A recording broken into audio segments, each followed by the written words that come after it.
Momento Mariano, quinta-feira, 2 de novembro de 2023. Querido irmão, querida irmã, que bom estarmos juntos para mais um Momento Mariano. Aqui fala Dom Josafá Menezes da Silva, arcebispo metropolitano de Vitória da Conquista. Agradeço a sua companhia. Hoje, 2 de novembro de 2023, ouvinte, nós celebramos a comemoração de todos os fiéis defuntos e trago para você um trecho do livro sobre a morte de seu irmão Sátiro, de Santo Ambrósio, bispo de Milão, quarto século.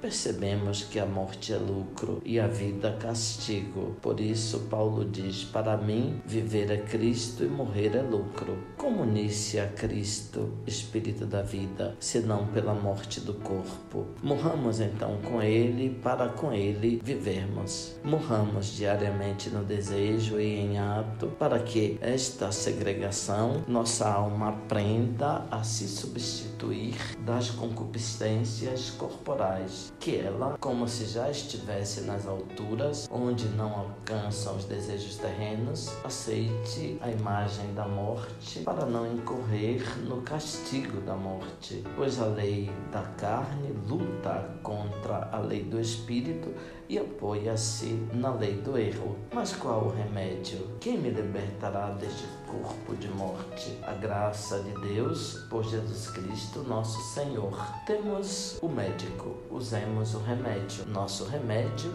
é a graça de Cristo. E corpo de morte é o nosso corpo. Portanto, afastemo-nos do corpo e não se afaste de nós o Cristo. Embora ainda no corpo não lhe obedeçamos, não abandonemos as leis naturais, mas prefiramos os dons da graça. E que mais? Pela morte de um só, o mundo foi remido. Cristo, se quisesse, poderia não ter morrido. Não julgou, porém, dever fugir da morte como coisa inútil, nem que nos salvaria melhor, evitando a morte. Com efeito, sua morte é a vida de todos. Somos marcados com a sua morte. Ao orar, anunciamos sua morte e ao oferecer o sacrifício, pregamos sua morte.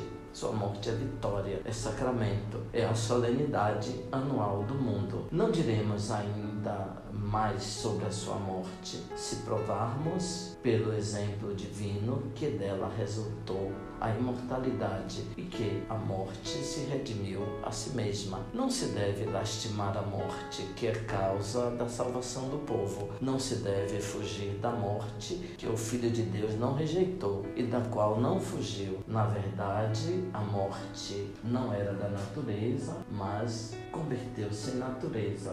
No princípio, Deus não fez a morte, mas deu-a como remédio. Pela prevaricação, condenada ao trabalho de cada dia e ao gemido intolerável, a vida dos homens começou a ser miserável. Era preciso dar fim aos males para que a morte restituísse o que a vida perdera, pois a imortalidade seria mais penosa que benéfica se não fosse promovida pela graça. Por isso, tem o espírito de afastar-se logo da vida tortuosa e das nódoas do corpo terreno e lançar-se para a celeste assembleia, embora pertença só aos santos lá chegar e cantar a Deus o louvor, descrito no livro profético, que os citaristas cantam: grandes e maravilhosas são tuas obras, Senhor, Deus onipotente, justos e verdadeiros teus caminhos, ó Rei das nações. Contemplar também, ó Jesus, tuas núpcias, nas quais a esposa, ao canto jubiloso de todos, é conduzida da terra ao céu,